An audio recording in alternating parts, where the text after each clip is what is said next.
로마서 9장 보겠습니다. 내가 그리스도 안에서 참말을 하고 거짓말을 아니하노라. 내게 큰 근심이 있는 것과 마음에 그치지 않는 고통이 있는 것을 내 양심이 성령 안에서 나로 더불어 증거하노니 나의 형제 곧 골육의 친척을 위하여 내 자신이 저주를 받아 그리스도에게서 끊어질지라도 원하는 바로라. 저희는 이스라엘 사람이라 저희에게는 양자됨과 영광과 언약들과 율법을 세우신 것과 예배와 약속들이 있고 조상들도 저희 것이요 육신으로 하면 그리스도가 저희에게서 나셨으니 저는 만물 위에 계셔서 세세의 찬양을 받으실 하나님이시라. 아멘. 또한 하나님의 말씀이 폐하여진 것 같지 않도다. 이스라엘에서 난 그들이 다 이스라엘이 아니요 또한 아브라함의 씨가 다 그 자녀가 아니라 오직 이삭으로부터 난 자라야 네 씨라 칭하리라 하셨으니 곧 육신의 자녀가 하나님의 자녀가 아니라 오직 약속의 자녀가 씨로 여기심을 받느니라. 약속의 말씀은 이것이라. 명년 이때 내가 이르리니 사라에게 아들이 있으리라 하시니라. 이뿐 아니라 또한 리브가가 우리 조상 이삭 한 사람으로 말미암아 잉태하였는데 그 자식들이 아직 나지도 아니하고 무슨 선이나 악을 행하지 아니한 때에 택하심을 따라 되는 하나님의 뜻이 행위로 말미암지 않고 오직 부르시는 이에게로 말미암아 서게 하려 하사 리브가에게 이르시되 큰 자가 어린 자를 섬기리라 하셨나니 기록된 바 내가 야곱은 사랑하고 에서는 미워하였다 하신 것 같으니라. 그런즉 우리가 무슨 말하리요? 하나님께 불의가 있느뇨? 그럴 수 없느니라. 모세에게 이르시되 내가 긍휼히 여길 자를 긍휼히 여기고 불쌍히 여길 자를 불쌍히 여기리라 하셨으니 그런즉 원하는 자로 말미암음도 아니요 다른 박전하는 자로 말미암음도 아니요 오직 긍휼히 여기시는 하나님으로 말미암음이라. 성경이 바로에게 이르시되 내가 이 일을 위하여 너를 세웠으니 곧 너로 말미암아 내 능력을 보이고 내 이름이 온 땅에 전파되게 하려 함이로라 하셨으니 그런즉 하나님께서 하고자 하시는 자를 긍휼히 여기시고 하고자 하시는 자를 강팍해 하시느니라. 거기까지만 읽겠습니다. 오늘 영광의 후사들 두 번째 말씀인데 지난번에 이 후사들은 그냥 후사가 아니라 그리스도와 함께한 후사들이라는 말씀을 드렸습니다. 그리스도와 함께한 후사란 말은 그리스도가 받는 것과 꼭 같은 그런 위치 또 그런 상속 그런 특권을 함께 간다는 뜻입니다. 그리스도와 똑같이 그러기 위해서 그러려니까 우리가 그냥 뭐 밥이나 한 그릇 얻어 먹으려면 우리가 뭐 산골에 있는 논떼기나 하나 얻으려면 그런 상속자가 되려면 우리가 아무런 사람이 돼도 되겠지만은 그리스도와 함께 한 후사가 되려니까 그래서 우리는 죄 없다함을 받아야 하고 의롭다함을 받아야 하고 거룩함에 이르러야 하고 다시 말하면 그리스도의 성분으로 우리가 채워져야 하고 그 다음에 우리 몸까지도 변화가 돼서 하나님을 위해서 쓰여지는 그런 지체가 돼야 한다는 것입니다. 왜냐하면 더 큰 걸 받으려니까 더 온전한 걸 받으려니까 우리가 온전해져야 되는 겁니다. 우리가 천당에 간다 이것이 아니라 우리가 하나님의 후사 하나님을 상속할 하나님의 모든 걸 상속할 사람으로서 그리스도와 함께 한단 말입니다. 그러면 그리스도가 받는 것 그리스도가 누리는 모든 것을 우리도 똑같이 받는다 그 말이에요. 똑같이 받으려니까 그런 과정이 필요한 것입니다. 왜 그렇게 뭐 까다로운가 그냥 뭐 천당에만 가면 되지 그렇게 생각할 수도 있는데 뭐 그렇게 하면 그냥 뭐 적당히 해도 됩니다. 어떤 사람 이런 사람이 있어요. 그 뭐 오른편 강도는 뭐 평생 뭐 죄만 짓다가 마지막 순간에 당신의 행한 일이 옳지 않이 없습니다. 그 한마디 하고 그냥 천당에 갔지 않았냐. 이렇게 생각하는 사람들이 있고 세상에 가서 전도를 해보면 그런 사람들이 들어있어요. 아니 뭐 저 그냥 살다가 그때쯤 돼서 그날이 언제인지 자기도 모르겠지만 그때쯤 돼서 이러면 안 됩니까? 뭐 이렇게 한 사람들이 들어있어요. 옛날에는 그 말을 들으면 정말 할 말이 없어요. 괜히 뭐 일찍 믿는다고 믿어가지고 뭐 새벽에 기도해야 되고 뭐 일어나야 되고 아니 뭐 그렇게 할 거 없이 그냥 마지막 순간에 그냥 주여 믿습니다 한마디만 해보면 다 해결될 걸 이렇게 뭐 해야 되는가 이런 생각이 실제로 난단 말입니다. 나는데 이제 와서 보니까 우리가 예수를 믿는 것은 그냥 뭐 가빠이 부처님에 가서 뭐 좀 얻으려고 믿는 그런 게 아니고 우리가 하나님의 후사가 되기 위한 것이기 때문에 하나님의 후사인데 그냥 또 후사가 아니고 그리스도와 함께한 후사가 되기 위해서 우리가 부름받은 거기 때문에 우리는 영화롭게 됨에까지 이르러야 한다. 이걸 우리가 안다면 얼마나 우리에게 오는 과정이 그리고 또 하나님께서 우리를 다루시는 그런 과정들이 다 축복인가. 그 아무것도 아닌 사람한테 아무것도 모르는 사람한테 그 많은 재산을 물려주겠어요. 사실 돈도요 지킬 만한 능력이 있어야 지키지. 지킬 만한 능력이 없으면 아무리 많이 줘도 지키지 못합니다. 부모가 유산을 주려고 노력하잖아요. 우리나라 부모들은 다 하여튼 어찌든지 하여튼 자기는 굶더라도 돈을 모아가지고 자식에게 남겨주려고 하는 것이 이제 우리나라 사람들이 지금 아직도 못 버리고 있는 그런 이제 의식입니다. 왜냐하면 옛날에는 대대우선으로 땅을 물려줘서 그걸 가지고 살았었어요. 그러니까 그 땅이 없으면 이제 거러지가 되는 거예요. 그래서 어떻게 하면 논 한마디라도 더 불려가지고 내 후손에게 남겨줄 것인가. 이것이 삶의 어떤 의미이기도 하고 목적이기도 했어요. 그런데 그것이 지금 2만 불 시대에 육박한 이 시대에도 아직도 지금 그런 생각이 안 떨어지고 있는 거예요. 그래서 지금 기업인들이 뭐 잡혀가고 한 것들이 모두 자식들에게 불법 상속을 했다가 끌려가고 그러잖아요. 이런 거 모두 그렇게 안 해도 되는데 그래 안 해도 충분히 먹고 살만한데도 그런 의식이 아직도 남아 있어가지고 하다 보니 그렇게 된 겁니다. 근데 그걸 아무리 준다 해도요 지킬 능력이 없는 사람은 지키지를 못합니다. 지키지 못합니다. 그러니까 많은 걸 받으려면 큰 걸 받으려면 더 좋은 걸 받으려면 고만한 자격이 필요하다. 고만한 것이. 그러니 그리스도와 함께한 후사라는 건 얼마나 영광스러운 것이며 인생 최대의 축복인데 그걸 내가 받기 위해서 그냥 받겠냐 이겁니다. 그렇잖아요. 그래서 자격이 필요하게 된 것입니다.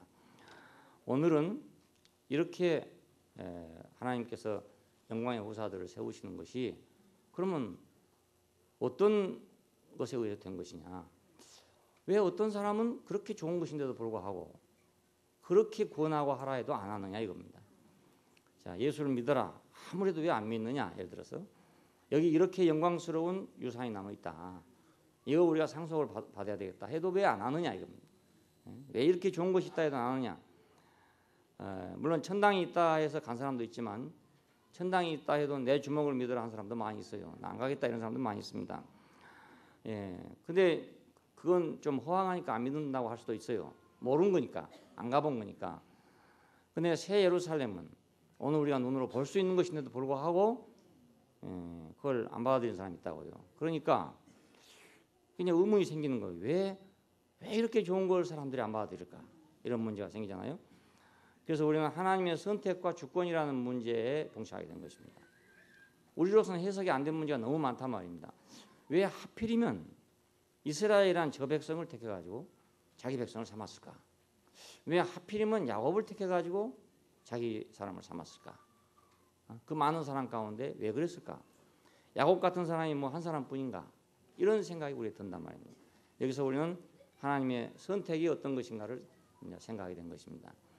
하나님의 선택은 바로 우리의 운명입니다.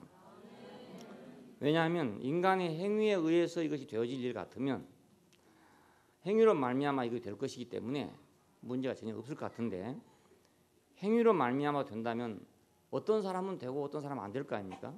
그래서 우리 인간은 생각할 때 행위로 말미암았으면 좋겠다고 생각할지 몰라도 하나님이 볼 때는 모든 사람이 다 이 축복 안에 참여를 하기 위해서 사람을 지어놨는데 행위에 의지하게 되면 어떤 사람은 혹시 될 수 있는지도 몰라요. 하지만은 모든 인류가 될 수 없단 말입니다. 그러니까 행위에 의해서가 아니고 하나님 자신의 선택에 의해서 된 것이다.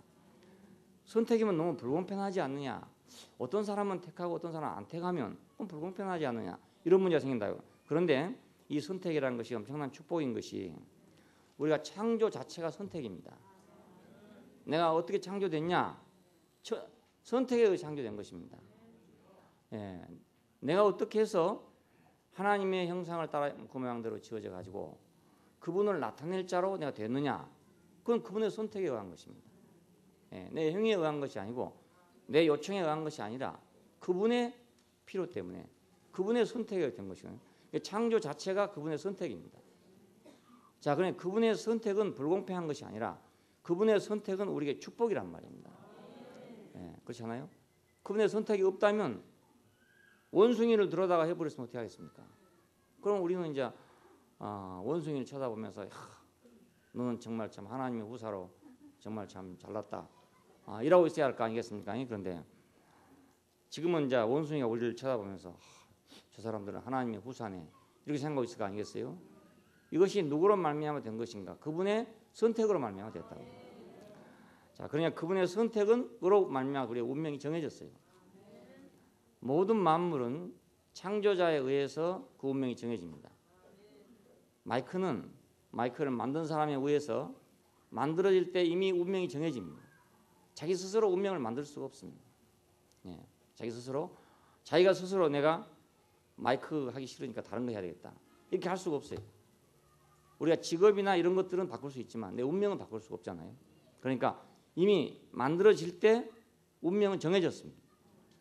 사람이 이걸 안다면 너무너무 쉬워요. 인생 사는 게. 인생은 이미 창조될 때 하나님의 형상을 따라 그 모양대로 만들어져서 그분을 표현하는 이 영광스러운 직분을 위해서 이미 운명이 지어졌다는 걸 알면 얼마나 축복이 되고 또 얼마나 쉽습니까? 다른 거 방황할 필요가 없잖아요. 근데 이걸 모르기 때문에 방황을 하는 것입니다. 말씀을 늘 들으면서도 이걸 모르면 방황할 수밖에 없어요. 하나님 말씀을 30년 들었는데 아직도 이것이 안 잡힐 수도 있어요. 내 운명, 내게 정해진 운명이 바로 이것이구나. 그리고 이 운명이 너무나 영광스러운 운명이구나. 그것이 운명이란 걸 알았다 하더라도 이거 영광스럽다는 걸 또 모를 수도 있어요. 영광스럽다는 걸 모르면 또 세상에 기웃거리게 되죠. 이거 최고의 영광이고 지고의 축복이라는 걸 안다면 다른 것에 기웃거릴 필요가 없잖아요.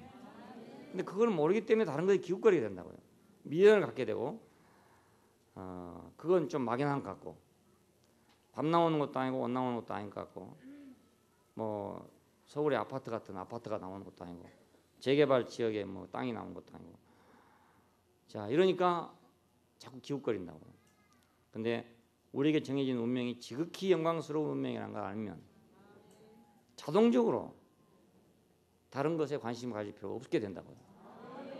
자동적으로 저절로. 그래서 말씀을 자꾸 듣는 겁니다. 그 비슷한 말인데 왜 자꾸 하나? 비슷한 말인데 왜 하냐면은 그게 안 밝혀지니까 그런 것입니다. 그게 딱 명확하게 밝혀져서 내가 그리스도 이외에는 이 축복 이외에는 아무 축복도 내가 눈여겨볼 필요도 없고 좋은 것도 없다. 그러면 뭐 그만하면 되는 거예요.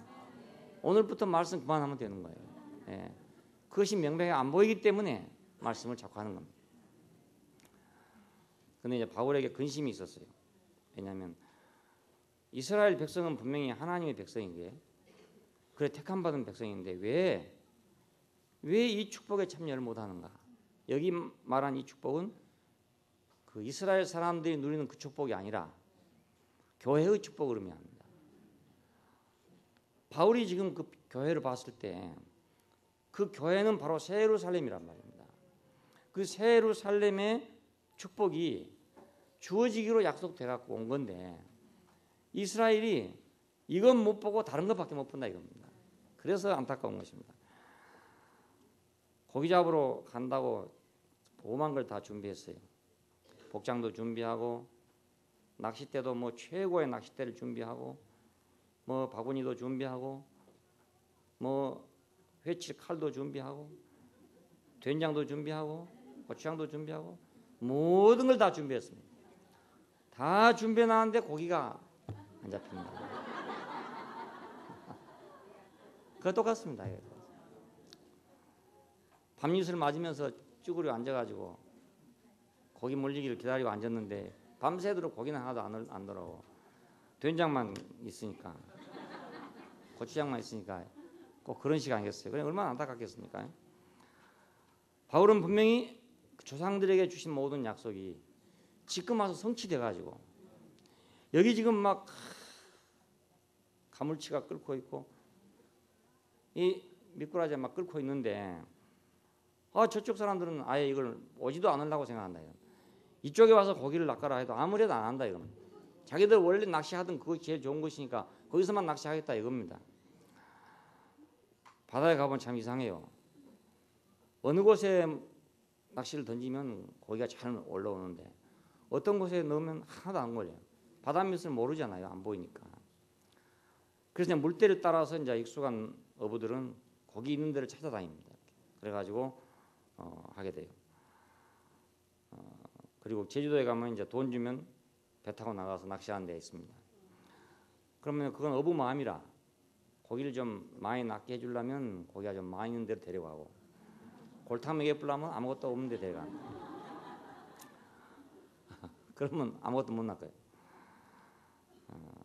바울은 지금 이렇게 고기가 많고 여기 지금 막 낚싯대만 던지면 고기가 막 들어오는데 왜 저렇게 안 오고 있나.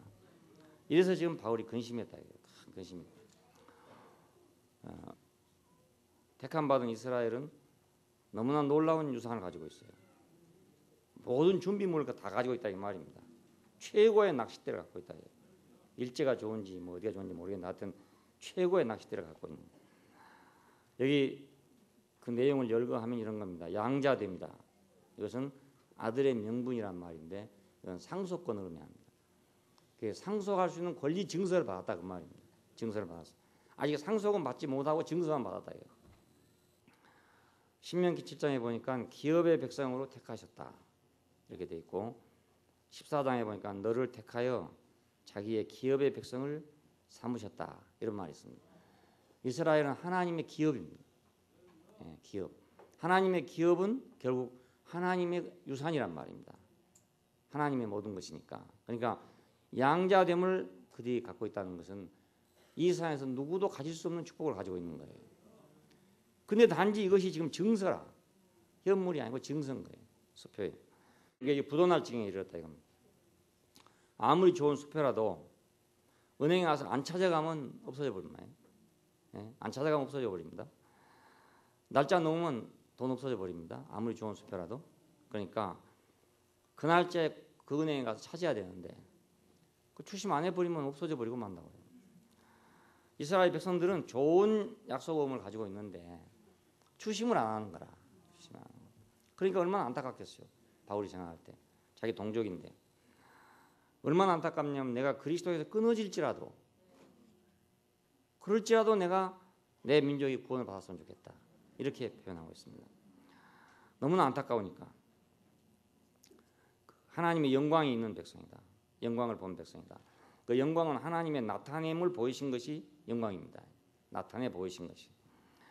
그들의 집회 후에 창세기 49장에는 내가 너희가 모일 때 내가 모일 집회 후에 내가 나타날 것이다.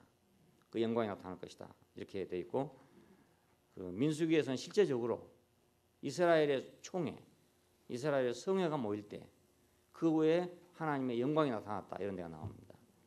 오늘 우리도 교회로 모일 때 하나님의 영광이 나타나지 나 혼자 집에 있을 때 나타나지 않습니다. 너희 회중 속에 회중이 있을 때 나타나겠다. 그리고 이제 출애굽기 40장에서 성막이 완성되었을 때 딱 세워졌을 때 여호와의 영광이 성막 위에 덮여있다. 이렇게 말하고 있어요. 그리고 역대하에서는 보면 이제 성전이 건축됐을 때 솔로몬의 성전이 건축됐을 때 그 성전 위에 하나님의 영광이 나타났다. 이런 말이 나옵니다. 그러나 이런 영광을 본 백성은 이스라엘밖에 없다 이겁니다. 하나님이 친히 영광으로 나타내 보이신 것을 본 백성은 이스라엘밖에 없다 이겁니다. 자, 그리고 언약들이 있다. 이건 이제 아브라함과 이삭과 야곱에게 모두 준 언약들입니다. 시내산에서 십계명을 줄 때 약속을 줬고 또 모압에서 그들에게 약속을 줬고 그 성경을 이거 이제 언약서라고까지 말합니다. 이 책을 언약서, 약속의 책이다. 언약서가 그만큼 이것은 이스라엘 백성에게 하나님이 주신 약속들이에요. 전부가 다. 이런 좋은 약속들을 가지고 있음에도 불구하고 실제가 없다. 실제가 없다. 그래 얼마나 안타깝겠습니까? 지금 이제 그 실제가 왔으니까 찾아가라는데 안 찾아간다 이 말입니다. 찾아가라는데 율법이 있다. 이것은 하나님의 말씀이 있다는 뜻입니다. 하나님이 말씀이 없으면 하나님은 우리가 만날 수가 없어요. 하나님 만나려고 산속에 들어간 사람도 있고 뭐 기도원에 들어간 사람도 있고 이렇게 있어요. 근데 산속에 하나님 있는 것도 아니고 기도원에 하나님 있는 것도 아닙니다. 내가 기도함으로 하나님 만난다고 생각하는 사람도 있어요. 기도함으로 하나님 만난 게 아닙니다. 하나님 말씀이 없으면 우리는 하나님 만날 수가 없습니다. 하나님은 말씀하시는 하나님이다. 그러니까 말씀이 곧 하나님이다까지 나왔다고요. 이 말씀은 곧 하나님이시다라는 말씀까지 나왔잖아요. 그러니까 하나님은 말씀이 아니면 우리가 만날 수가 없는 거예요. 예. 뭐 예를 들어서 빛을 봤다, 큰 뭐 불덩어리를 봤다. 이건 하나님의 나타난 걸 보긴 봤지만 하나님 자신을 만난 게 아닙니다. 그 말씀을 만날 때 비로소 하나님 자신을 만난 것입니다. 그렇잖아요. 우리가 어떤 사람을 만났는데 탁 봤습니다. 봤더니 뭐 코는 어떻게 생기고 눈은 어떻게 생기고 입은 어떻게 생기고 다 봤어요. 다 봤지만 그 사람 입에서 나오는 말은 한마디도 들어보지 못했어요. 그럼 그 사람은 모르죠. 얼굴만 그냥 아는 것뿐이지 그 사람을 안다고 할 수 없잖아요. 그 사람 속에서 나온 걸 들어봐야 이제 그 사람을 아는 거 아니겠습니까? 그러니까 하나님의 말씀은 하나님 속에서 나온 거란 말입니다. 예, 불덩어리랄지 뭐 구름덩어리 이런 것은 하나님 속에서 나온 게 아니죠. 그러니까 하나님의 어떤 역사이지 속에서 나온 게 아니거든요. 그러니까 율법이 있다는 말은 하나님 말씀이 있다는 말이고 하나님 말씀이 있다는 말은 하나님을 만날 수 있는 절대적 조건을 갖고 있다 그것입니다. 오늘 우리도 마찬가지입니다. 우리가 하나님 말씀이 있다는 것은 하나님을 만날 수 있는 절대적인 조건을 가지고 있습니다. 그러니까 하나님을 만나고 못 만나는 것은 하나님 말씀이 내게 있냐 없냐에 달려 있습니다. 똑같은 인생이 지나가고 똑같은 사건이 우리 인생에 지나갑니다. 지나가는데 이렇게 해석될 수도 있고 저렇게 해석될 수도 있어요. 그 사건 자체가요. 그런데 하나님 말씀이 있어서 해석되는 거하고 하나님 말씀이 없어서 해석되는 거는 천지 차이입니다. 문제는 해석입니다. 내게 어떤 일이 오는데 그게 내가 어떻게 해석되느냐가 중요한 문제입니다. 그 사건 자체가 중요한 게 아니고요. 우리는 사건 자체만 자꾸 생각해요. 근데 사건 자체가 아니라 해석이 중요합니다. 우리가 눈으로 보는 세계는 물질적인 세계입니다. 그런데 이걸 우리가 눈으로 본다고 말하지만 사실 눈으로 보는 게 아니고 이 안에서 해석을 하는 것입니다. 머릿속에서 해석을 해줍니다. 이건 이런 거라고 해석을 해주지 않으면 눈이 말짱해도 안과적으로는 아무 흠이 없어도 우리는 그냥 주마간산이에요. 그냥 보지만 아무것도 모르는 거예요. 마찬가지로 하나님이 지으신 모든 세계는 하나님의 말씀이 없으면 해석이 안 되기 때문에 봐야 몰라. 아 이건 산이고 이건 바다고 이건 물이고 이거지 뭐 다른 거 아무것도 모른다 이겁니다. 예, 아무 인식이 안 되니까요. 자, 하나님의 말씀이 시내산에서 주어졌다. 이건 얼마나 놀라운 축복입니까? 우리가 하나님 말씀을 듣는다는 건 얼마나 큰 축복인지 몰라요. 근데 아무리 들어도 그 말씀으로 내가 내 인생을 해석하지 않으면 내게 눈에 보이는 걸 해석하지 않으면 그러면 아무 소용이 또 없죠. 아무 효과가 없어요. 컴퓨터가 아무리 좋은 거 있다 할지라도 내가 사용하지 않으면 아무 가치가 안 나온 것처럼 하나님 말씀이 아무리 있어도 내가 그걸로 내 인생을 해석하지 못하면 아무 또 의미가 전혀 없습니다. 왜 하나님 말씀을 깊이 알려고 하는가? 그 이유는 우리가 우리 인생의 모든 것을 깊이 알기 위해서 그렇습니다. 깊이 해석하려니까 그렇습니다. 그러니까 하나님 말씀만 있으면 해석되지 않을 게 아무것도 없지. 생각해 보십시오. 빛이 있으라 하시니까 빛이 있었다. 어떻게 이 말을 하겠습니까? 빛이 있으라 하시니까 빛이 있었다. 빛이 있으라 하면 빛이 있습니까? 안 그렇잖아요. 우리가 해보면 빛이 있으라 한다고 빛이 있는 거 아니지 않습니까? 근데 빛이 있으라 하니까 빛이 있었대요. 이건 하나님 말씀이 있어서 그렇게 해석한 것입니다. 예. 그러니까 아무것도 아닌 것 같은데 아무것도 모르는 것 같은데 혼돈과 공허와 흑암인데 하나님 말씀이 와서 그것을 정리하고 해석하는 거라고요. 사람이 머리가 좋은 사람과 나쁜 사람 차이는 어디 있냐면 정리와 정도는 할 수 있냐 없냐 그겁니다. 예. 공부를 잘하고 못한 학생의 차이는 뭐냐면 정리 정돈이 되느냐 안 되느냐 문제입니다. 많은 지식을 듣지만 그 정리가 안 되면 답을 쓸 수가 없어요. 예. 그러니까 정리하는. 뭐 사지선다야 오지선다야 하는 것은 정리하는 능력을 지금 묻고 있는 거잖아요. 이걸 어떻게 해석하고 어떻게 정리하느냐. 그러니까 우리가 하나님의 말씀이 있어서 우리가 내 인생이 쫙 정리된다면 그건 우등생이라. 예? 말씀에서 쫙 내 인생이 정리가 딱 돼버리니까 그러면 그 인생은 복잡하지 않아요. 아주 단순하고도 명백해요. 근데 세상이 왜 복잡하냐? 세상 사람들이 왜 복잡하냐? 내 인생은 왜 복잡하냐? 그 질문에 대한 대답은 내가 하나님 말씀이 없어서 정리가 안 된다. 정리가. 예. 그러니까 머리가 좋고 안 좋는 이유는 기준 어디 있냐면 정리가 되느냐 안 되느냐 그겁니다. A자하고 B자하고 놓고 구별이 안 된다 이거라. 그럼 머리가 나쁜 거잖아요. A자인지 B자인지 잘 모르겠다 이겁니다. O자인지 E자인지 잘 모른다 이거라. O자를 바로 놓으면 O자로 하는데 거꾸로 놓으면 O자인지 모른다 이거라. 그러면 머리가 나쁘다 이겁니다. 그런데 거꾸로 놔도 O자인 줄 알고 옆으로 놔도 O자인 줄 알면 머리가 좋은 거라. 왜냐하면 인식이 딱 됐다 그겁니다. 그러니까 우리가 하나님 말씀이 있으면 모든 만유가 전부가 내가 인식이 되고 해석이 되지만 그것이 없으면 해석이 안 돼요. 해석이 안 되니까 그냥 유리창밖에 안 되는 거라 이건. 우리 눈은 유리창이 유리창. 안과 의사는 유리창 닦는 의사예요. 유리창 고치는 의사예요. 신경과 의사는 이제 인식하는 의사고 인식을 고치는 의사고 우리 상거 형제 훨씬 낫죠 안과 의사보다. 우리 교회 안과 의사 없으니까 하는 말입니다. 물론 유리창도 중요한데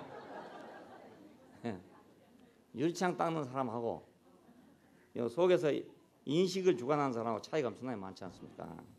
기술이 고도의 기술이거든요. 그러니까 안 보이는 것을 보게 하는 거니까 모르는 것을 알게 하는 거니까. 하나님도 마찬가지. 우리 안 보이기 때문에 모르잖아요. 하나님은 안 보이는 분이라고요. 안 보이는 분을 알게 하는 거예요. 그러니까 이건 고도의 기술이죠. 그러니까 하나님의 말씀은 고도의 기술이에요. 기술로 말한다면 전혀 안 보이는 걸 보게 하는 거니까. 보험 중에서 가장 어려운 보험, 세일즈 가운데 가장 어려운 세일즈가 보험이랍니다. 보험. 왜냐하면 다른 것은 다 물건을 가지고 가서 이거 이렇게 써보고 좋으니까 써보고 사라 그럽니다. 그러면 다 써보면 좋으니까 사거든요. 보험은 아무것도 없이 가는 거예요. 그냥 단지 신용 하나만 가지고 팔아먹는 거라. 이게 너무너무 어려운 거예요. 그냥 보험을 해서 내가 성공할 수 있으면 모든 걸 해서 다 성공할 수 있답니다. 왜? 보험 안 보이는 것을 그 사람한테 믿게 하는 거예요. 안 보이는 것을. 그러니까 하나님의 말씀은 얼마나 놀라운 말씀인가 하면 보이지 아니하는 하나님을 보이게 하는 거란 말이에요. 보이게 하는 거. 안 보이는 하나님을 보게 하는 거. 그러니 이걸 가지고 있다는 건 얼마나 놀라운 축복입니까? 근데 이런 좋은 걸 가지고 있으면서도 실제를 모른다 이것입니다. 얼마나 안타깝겠습니까? 예배가 있다. 이것은 하나님을 섬긴단 말인데 참된 봉사가 있다 이런 뜻입니다. 인생은 누구를 섬길 것이냐, 무엇을 섬길 것이냐. 여기에 따라서 그 사람의 가치가 결정됩니다. 똥을 섬기는 사람은 똥보다 못한 사람이고, 그렇죠? 돌을 섬기는 사람은 돌보다는 못한 사람이고, 산을 섬기는 사람은 산보다는 좀 못한 사람이고, 그렇잖아요? 그 섬기는 것보다 조금 못한 거니까 그 섬기는 것이 하나님이면 하나님 다음 아니겠어요? 하나님을 섬기는 사람은 하나님 다음이라고요. 그래서 제사장은 이스라엘 가운데서 가장 화려한 옷을 입었습니다. 영광스러운 옷을. 왜? 하나님 다음이니까. 그러니까 뭘 섬기느냐 여기에 자기 운명이 자기 모습이 결정됩니다. 돈을 섬기는 사람은 아무리 잘나봐야 돈 이상은 될 수가 없어요. 안 그렇습니까? 내가 돈을 사랑하는 사람, 돈을 섬기는 사람은 자기가 뭐 별로 잘나봐야 돈 이하란 말입니다. 돈 이하. 그러니까 내가 무엇을 섬기냐 이건 너무너무 중요한 일인데 하나님을 섬길 수 있다는 거 이것처럼 축복이 없어요. 그러니까 하나님을 섬길 수 있다는 것보다 우리가 세상을 자세히 봐보십시오. 뭘 섬기고 있는가? 저 사람들이 뭘 섬기고 있는가? 자세히 봐보세요. 그러면 그 사람을 아는 거예요. 그냥 그 이상은 될 수가 없으니까. 그 돈을 섬기는 사람한테는 돈이면 꼼짝 못해 그냥. 돈이면 다 돼. 그 사람한테 돈 건드렸다가 큰일 나는 거라. 자기 하나님을 건드린 거니까 큰일 나는 거야. 그러니까 예배가 있다. 이건 얼마나 큰 축복인지 모르죠. 약속들이 있다. 이 약속은 그냥 약속이 아니라 축복을 의미합니다. 아브라함과 이삭과 야곱에 대한 축복입니다. 그러니까 하나님의 축복이 있는 백성. 이거 얼마나 큰 자랑인가. 조상들이 있다. 이것은 그 하늘의 별들 같은 그 기라성 같은 면류관이 있다는 뜻이에요. 조상은 그들의 자랑입니다. 부끄러운 조상들이 아니라 영광스러운 조상들이 있다. 이거예요. 아브라함과 이삭과 야곱, 모세, 다윗 같은 영광스러운 조상이 있는 사람들이다. 그 참 이건 무시할 수 없어요. 그래서 우리나라 옛날에도 가문을 보고 하는 것이 뭐냐면 이걸 무시할 수 없어 그렇습니다. 상속시킬 수 없어. 그러니까 좋은 그 전통을 가지고 있는 집안하고 나쁜 전통을 가지고 있는 집안하고 아주 다르단 말이에요. 이런 걸 또 뭐 미국 사람들은 많이 연구한 사람도 있답니다. 뭐 술 장사를 한 사람의 후손 어찌 됐는가, 뭐 이런 식으로 조사를 해놓은 것도 있다고 해요.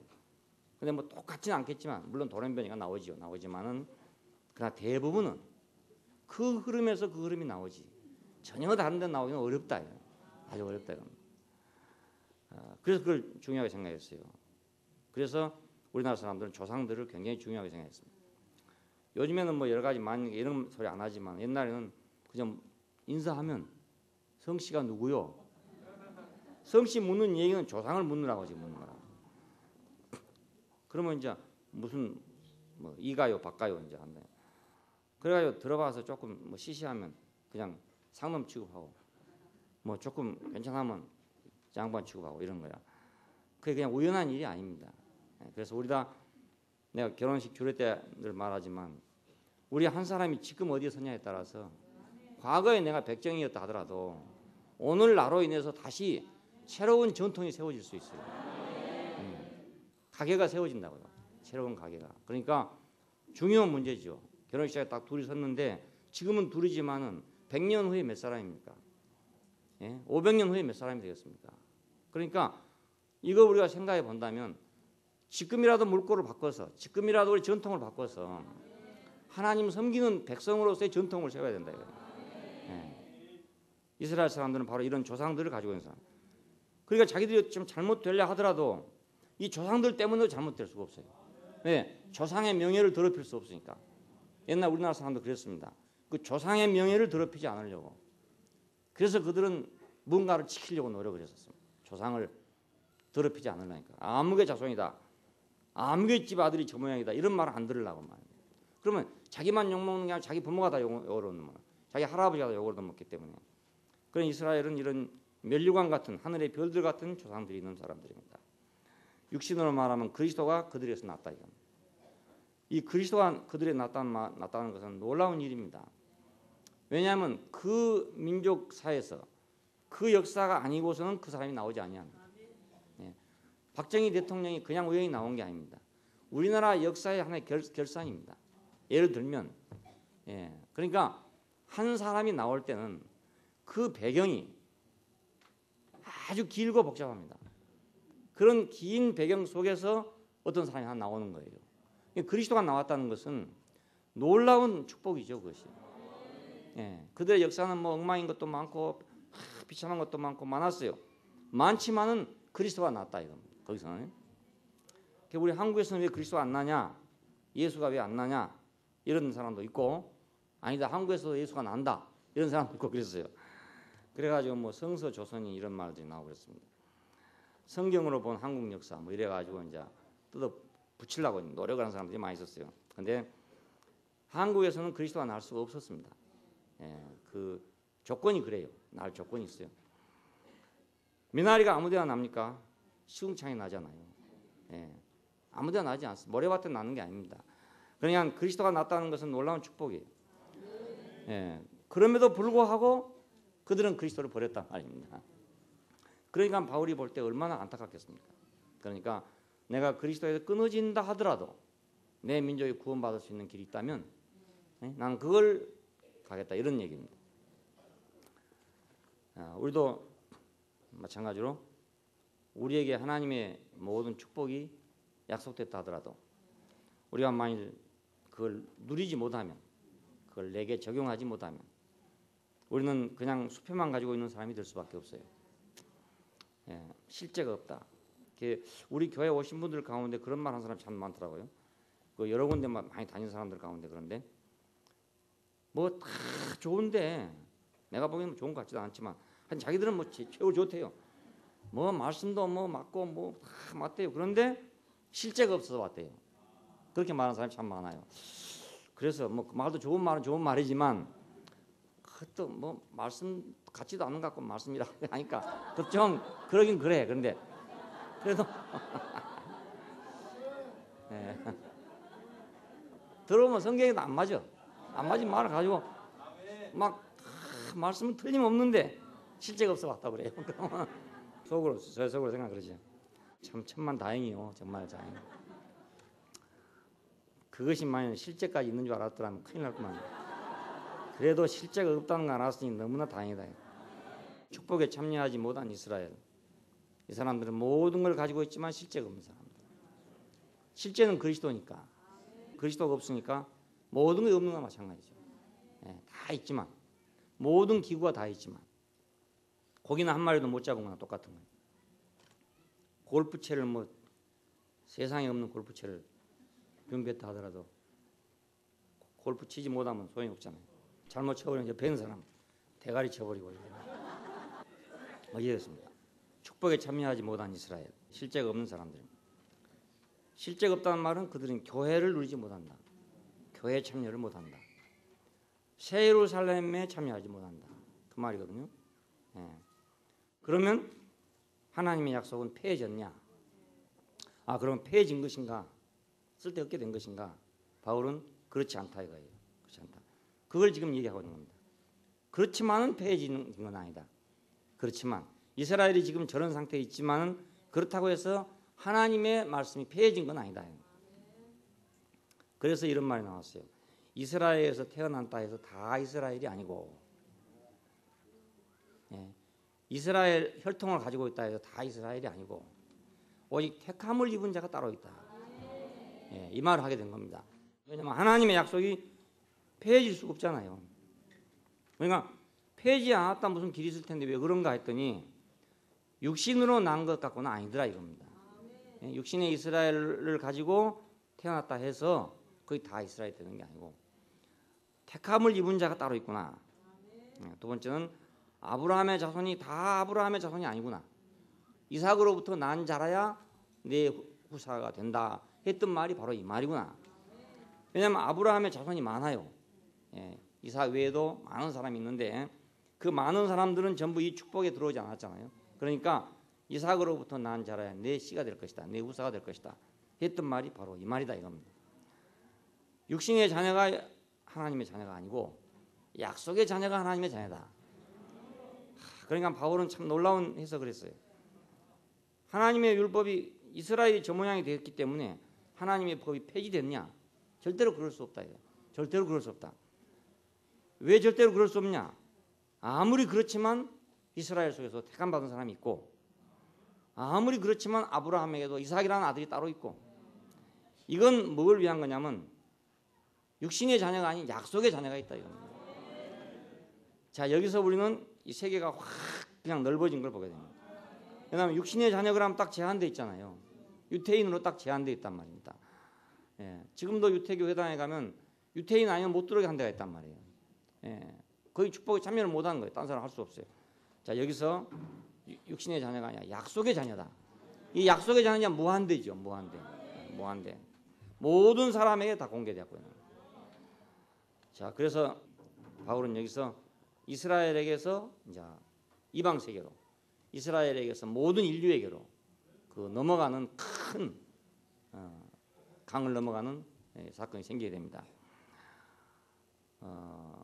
여기서 이제 우리는 누가 축복에 참여하는가, 이걸 우리가 보게 되는 겁니다. 이스라엘에서 났다 해서 다 이스라엘이 아니고 아브라함의 자손이라 해서 다 그 자손이 아니고 육신의 자녀라 해서 다 그 자녀가 아니라 택함 받은 자가 있고 이삭으로부터 난 자가 있고 약속의 자녀가 있다 이겁니다. 야, 누가 후사가 될 것이냐? 택함 받은 자가, 이삭으로부터 난 자가, 약속의 자녀가 후사가 된다 그 말입니다. 자, 이것은 전적으로 하나님의 주권에 의해서 결정된 그런 일입니다. 우리가 다 모르니까. 그냥 하나님의 주권은 목적이 있습니다. 그냥 무조건적인 주권이 아니라 첫 번째는 긍휼의 그릇을 찾고 있다. 영광 받기로 예비된 긍휼의 그릇을 찾고 있다. 하나님은 긍휼하신 분인데 그 긍휼을 담을 수 있는 그릇이 필요하다 이겁니다. 긍휼을 담을 수 있는 그릇이 필요하다. 사랑은 사랑을 담을 수 있는 그릇이 필요합니다. 사랑은 사랑을 받을 그릇이 필요합니다. 아무리 사랑이 있다 하더라도 그릇이 없으면 다 흘러내려가 버린다. 아무리 좋은 물이 있어도 병이 없으면 물이 흘러내려가 버리잖아요. 자, 그래서 하나님의 긍휼을 담을 그릇이 필요하다. 여기에 하나님의 주권이 발동되고 있습니다. 그래서 성경을 읽으면 진노하기로 작정된 그릇이라 하더라도 하나님이 길이 참으셔가지고 관용하셔가지고 그들을 돌이키게 할 수도 있고, 긍휼의 입을 그릇으로 정해졌다 할지라도 그냥 버려질 수도 있다. 이것이 하나님의 주권이라 이거예요. 그래서 하나님께서 세상을 길이 참아가지고 이방인을 길이 참아가지고 그것을 구원한다 해서 누가 항의를 하겠느냐 이겁니다. 왜냐하면 긍휼의 그릇으로 예비된 자들이 그런 노릇을 안 하니까 하나님께서는 기다려 안 돼서 이방인을 그릇으로 사용했다 이거예요. 그럼 누가 무슨 말 할 말이 있냐 이 말입니다. 할 말이 없죠. 가져가라 해도 안 가져갔으니까. 그래서 은행에서 그런 거 있잖아요. 그 돈이 남아 있는데 안 찾아간 통장들이 있어요. 안 찾아간 통장. 그러면 이제 기한을 줘서 뭐 10년이고 뭐 5년이고 기한을 주는데 그래도 안 찾아간다. 그럼 국고로 들어가 버립니다. 국고로 들어가. 그 할 말이 없죠. 찾아가라 한 기한을 줬음에도 불구하고 안 찾아갔으니까. 그 돈이 굉장히 많다더라고요. 왜냐하면 우리가 통장 개설해 놓고 1,000원도 있고 2,000원도 있는 통장들이 더 있어요. 근데 그거 그냥 중요하지 않으니까 버려버리기도 하고 놔둬버리게 해요. 그런데 그 전체를 합해놓으면 막 엄청난 많이 돈이 된대요. 그걸 안 찾아가니까 그냥 국고로 들어가는 거라. 그냥 할 말이 없는 거죠. 혹시 많은 돈이라 하더라도 기한이 지나가서 안 찾아가면 국고로 들어갈 수 있죠. 할 말이 없죠. 긍휼의 그릇으로 예비된 자들이 긍휼을 받지 않으니까, 그러니까 하나님께서 긍휼을 받지 못하도록 진노의 그릇으로 정해진 자들에게다가 길이 참아가지고 그걸 긍휼의 그릇으로 만들었다 한들 너가 무슨 말 하겠느냐 이겁니다. 그냥 원하는 자로 말미암음도 아니요 다른 박질하는 자로 말미암음도 아니요 오직 긍휼히 여기시는 하나님으로 말미암은 것이다. 이건 다른 박질을 하는데 헛다른 박질을 한다 이겁니다. 트랙이 아닌 다른 데 달리고 있는 거야. 열심히 달리고 있는 거야. 이스라엘이 열심히 없는 게 아니잖아요. 열심히 있는데 엉뚱한 열심을 가지고 있다. 그래서 우리가 이제 혹시 종교 생활을 열심히 하던 분들이 우리 교회 와가지고는 정말로 열심히 안 한 분들이 있어요. 이 얘기 들으면 뭐 과거에 뭐 교회에서 뭐 엄청나게 열심히 했다고 그러는데 우리 교회 와서는 뭐 심지어 헌금도 안 하는 사람도 있어요. 그럼 왜 그러냐면 원하는 자로 말미암음도 아니요 다른 박질하는 자로 말미암음도 아니요 오직 긍휼히 여기신 하나님으로 말미암았다. 그러니까 그래 내가 그 다른 박질 잘못했구나. 괜히 안 할 다른 박질 했구나. 이렇게 생각하는 거야. 다른 박질 하기는 해야 되는데 원함을 갖기는 가져야 되는데 다른 데서 했죠. 다른 데서. 그렇잖아요. 다른 트랙에서 자기는 열심히 달렸는 거야. 긍휼히 여기시는 하나님에게로 오지 않고 자기 의를 세우려고 달려갔다 이게 자기 의를 세우려고 달려간 그것이 잘못된 거지 달려간 것 자체가 잘못된 거 아니란 말입니다. 어차피 다른 트랙에서 육상 선수로서 뭐 10초에 100m를 끊을 수 있는 사람이면은 좋은 트랙에 오면 더 잘 끊을 거 아니겠습니까? 그렇잖아요. 그 잘못된 트랙에서도 10초에 끊었으면 좋은 트랙에 오면은 9초에도 안 끊겠냐 이겁니다. 그러니까 긍휼을 나타내기 위해서 하나님은 긍휼히 여길 자를 택하고 있다. 하나님의 원칙이 있어요. 이것이 그 주권의 원칙이 있는데 당신이 긍휼하신 분이니까 긍휼을 받을 자를 찾고 있는 거예요. 사랑이 있는 자는 사랑을 받을 자를 찾고 있어요. 근데 참 이상해. 돈은 안 그래. 돈은 많이 가진 자가 돈 받을 자를 찾고 있지 않아요. 돈만 그래. 딴 건 다 그래. 사랑도 그렇고 긍휼도 그렇고 이런 좋은 것들은 영적인 축복에 속한 것들은 그걸 받을 자를 찾고 있어요. 찾고 있는데 이놈의 마귀가 만들어 놓은 것은 말이지만 정반대라. 어떻게 하면 좀 더 뺐을까 이 생각밖에 안 해. 어떻게 하면 더 뺐을까. 줄 생각이 전혀 없어 이거. 줄 생각. 그러니까 줄 생각이 없는 것은 이건 좀 출처가 잘못된 것이다. 우리 생각해. 우리는 그렇게 생각해야 돼요. 세상은 그렇게 생각하면 안 되겠지만은 우리는 그렇게 생각해야 됩니다. 내가 남에게 주고 싶지 않는 게 있다. 그러면 그건 뭔가 뒤에 꼬리가 붙어 있다. 이렇게 우리가 생각하면 돼. 주고 싶은 거, 주고 싶은 거 있다. 이건 하나님께로부터 왔단 말이에요. 진짜로 주고 싶은 거. 그런데 뭐 주고 싶지 않고 더 뺏고 싶다 자꾸. 이런 것은 뭔가 사탄인지 마귀인지 잘 모르지만 하여간 좀 이상한 놈한테서 왔다 이럽니다. 우리가 그렇게 생각해야 되는 거라. 그렇다고 뭐 돈이 필요 없다 이런 말이 아닙니다. 다 필요한 겁니다. 필요한 건데 거의 무엇인가를 분명히 알고 내가 필요를 해야 되겠죠. 그 정체를 알고 뱀이라도 내가 확실한 목적만 가지고 잡으면 돼요.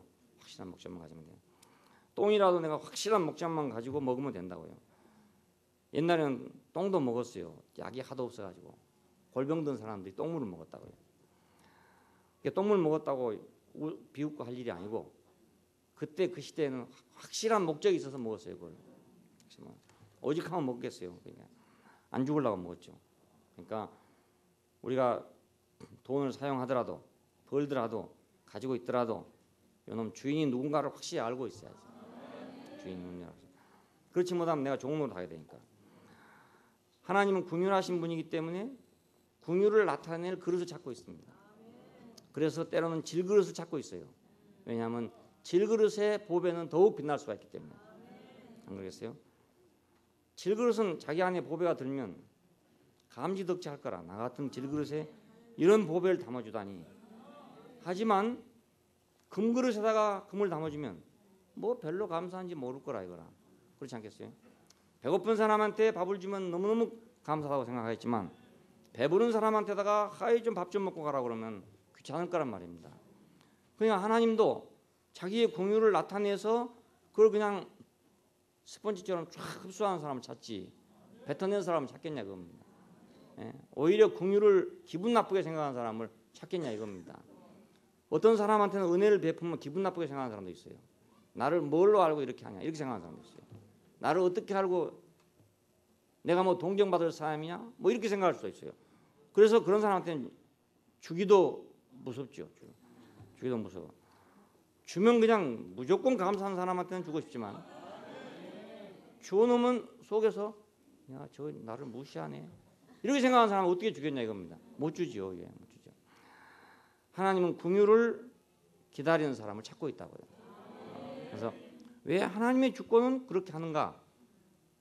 바울은 뭐라고 극단적으로 말했냐면 토기장이가 지능 한 덩을 가지고 이런 그릇을 만들든지 저런 그릇을 만들든지 무슨 상관이 있냐? 그릇이 무슨 할 말이 있냐? 이렇게까지 말했어요. 하지만 그렇게만 생각하면 우리가 너무 답답하고 모르니까 하나님은 왜 그러냐? 긍휼하신 분이기 때문에 긍휼을 담을 그릇을 찾고 있구나. 우리가 이렇게 하는 게 더 쉽죠. 사실은. 잘못하면 강팍해지거든요. 그 말 때문에. 이렇게 만들면 어때요? 저렇게 내 마음대로지 뭐. 이래 보면은 예수 믿는 사람들이 그러기가 참 쉽다고요.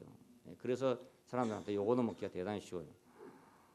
그러니까 그렇게 말할 것이 아니라 하나님은 긍휼을 가지신 분이니까 긍휼을 원하는 그릇을 찾고 있구나. 긍휼이 빛나게 될 그릇을 찾고 있구나. 그래서 긍휼을 입은 자가 하나님을 찬양하게 됩니다. 호세아서에 보면은 내가 나를 위하여 저를 이 땅에 심고 긍휼히 여김을 받지 못하던 자를 긍휼히 여기며 그래놓더니 저희는 이르기를 주는 내 하나님이라 할 것이다 이겁니다. 그러니까 누구든지 긍휼을 입은 자가 하나님의 긍휼을 입은 자가 저는 내 하나님이다 이렇게 말한다 이겁니다. 그러니까 그분은 자기가 하나님이라는 말을 듣기 위해서 긍휼을 원하는 그릇을 찾고 있죠. 그래서 은혜를 보면 다 그렇습니다. 보면 정말 받을 만한 사람이 받아요. 안 받을 사람이 받지 않습니다. 못 받을 사람이 억지로 먹여도 안 받습니다. 배부른 사람은 억지로 먹여줘도 토해냅니다. 배고픈 사람은 그냥 훔쳐다가 먹으려고 생각하지만 그냥 긍휼을 입을 자가 입지 아무나 입지 않는다는 거예요.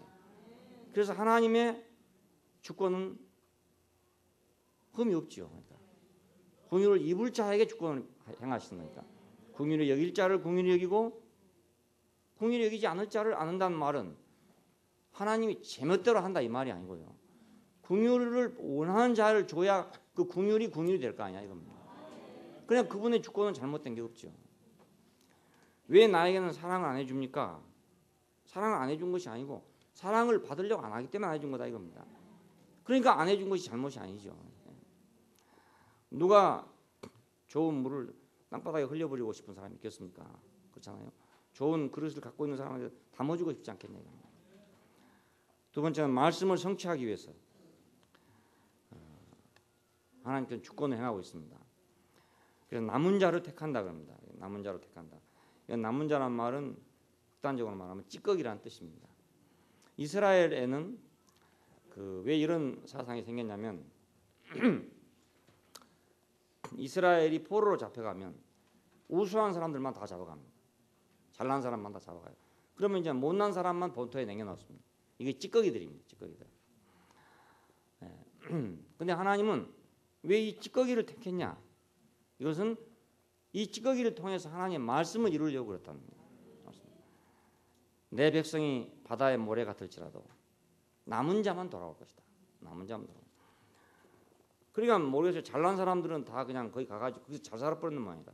바벨론에 가서 잘 살아버리고 어디 갔다 잘 살아버리고 그런 모양. 근데 그 남은 자만 찌꺼기만 돌아왔는데 그 찌꺼기들이 하나님의 말씀을 성취했다 그것입니다. 이것도 우리가 세상에서 보면 하나님이 택하신 사람을 보면은 그 찌꺼기인 사람을 택해요. 찌꺼기인 사람. 우리가 사람을 지을 때 흙으로 지었잖아요.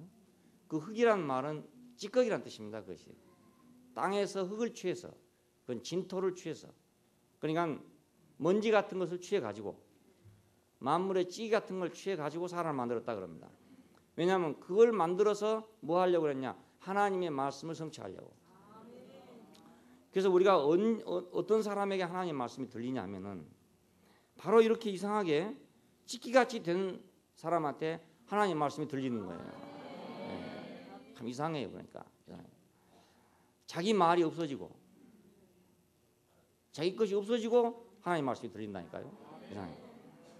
네. 내 백성이 바다의 모래 같을지라도 남은 자만 돌아올 것이다. 남은 자만. 그리고 하나님 말씀을 성취하기 위해서 씨를 조금 남겨뒀다. 씨를 조금 남겨뒀다. 씨를 남겨두지 아니하였다면 우리가 완전히 망했을 것입니다. 이렇게 말합니다. 씨를 조금이라도 안 남겨 이사야 1장 9절에 보면 하나님께서 씨를 남겨두지 않았더라면 우리는 완전히 망했을 것입니다. 여기서 이 씨란 건 뭔가? 이것은 뿌려진 것이라는 뜻입니다. 원래가 흩어졌다 이런 뜻입니다. 그러니까 우리가 자연 상태에서 보면은 씨란 것은 그냥 아무렇게나 흩어진 것이잖아요. 흩어지면 이름 없는 것이고 새가 먹어버릴 것이고 막 어디가 있는지도 모르고 씨 떨어진 데 보입니까? 새는 보이죠. 우리는 안 보이잖아요. 그냥 이런 데서 나온 말인데 이 씨가 씨라는 말이 거기서 나왔습니다. 사실은 씨는 우리 눈에 안 보이는 것들입니다. 전부 다. 씨가 안 보이잖아요. 잘. 자, 이 씨를 하나님께서 남겨뒀다 이거. 왜 이걸 남겨뒀냐? 하나님의 말씀을 성취하려고. 이색의 줄기에서 한 싹이 나며 그가 여호와를 경외함으로 즐거움을 삼을 것이고 이리가 어린 양과 함께 거할 것이다. 그때 나의 거룩한 산 시온에서 해함도 없고 상함도 없을 것이다. 그 씨, 그 벌에 뿌려진 것 그냥 흩어져 버려 있는 것, 그 이름 없이 어디가 있는 거, 어디가 있는지 잘 모르는 것, 그걸 통해서 하나님께서는 이색의 줄기에서 한 가지가 나가지고 해함도 없고 상함도 없는 세계를 만들 것이다 이겁니다. 그러니까 하나님의 말씀이 성취된 걸 보면 참 이상해요. 우리가 머리가 좋다고 성취되는 것도 아니고 뭐 잘났다고 성취되는 것도 아니고 참 이상한 거라. 찌끼 같은 데서 하나님 말씀이 살아나고 씨처럼 뿌려진 거기서 하나님 말씀이 나타나요. 자, 하나님의 모든 말씀, 성경에 나타난 모든 말씀, 이 모든 말씀이 다 어디서 다시 재생산돼서 그것이 우리의 생명으로 돌아왔냐면 예수님께서 십자가에 죽으신 자리에서 다시 돌아왔어요.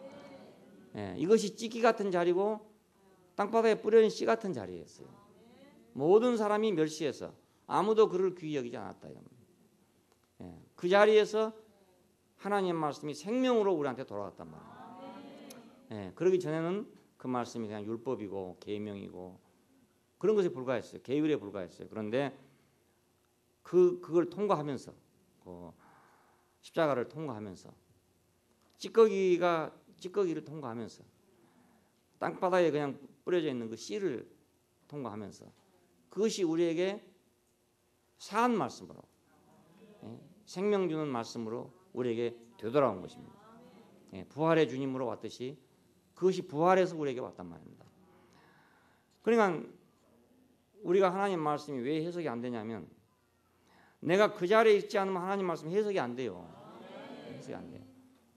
해석이 돼도 깊이 해석이 안 돼요. 그 흙이 이렇게 완전히 찢기가 됐을 때 뿌리를 깊이 내리잖아요. 거기다가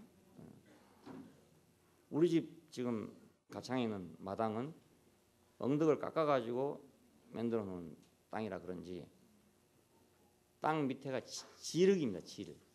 그냥 이 도자기 같은 거 만들 수 있는 그런 질 있잖아요. 땅. 그래가지고 나무를 심어 놓으면 나무가 안 커요. 뿌리가 뻗을 수가 없어. 너무나 그 흙이 조밀하기 때문에 빡빡하기 때문에 뿌리가 뻗어갈 수가 없어요. 그래가지고 그 무슨 나무 하나를 심어놨는데 냄새 나는 나무 뭡니까? 향기 나는 나무를 심어 지금 몇 년이 되는데도 간신히 살고 있어요. 죽을 줄 알았더니 간신히 살고 있어요.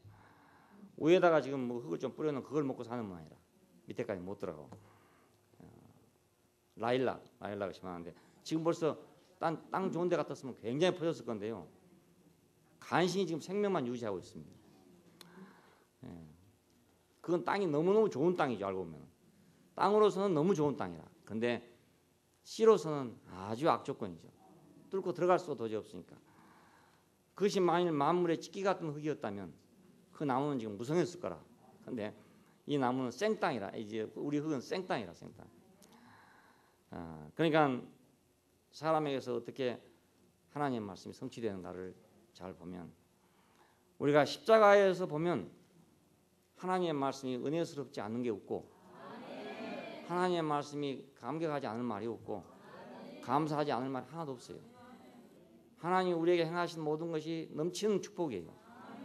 근데 우리가 다른 데서 보면 그 딱딱한 질 흙이 돼갖고 보면은 이건 이래서 문제가 되고 저건 저래서 문제가 되고 그래.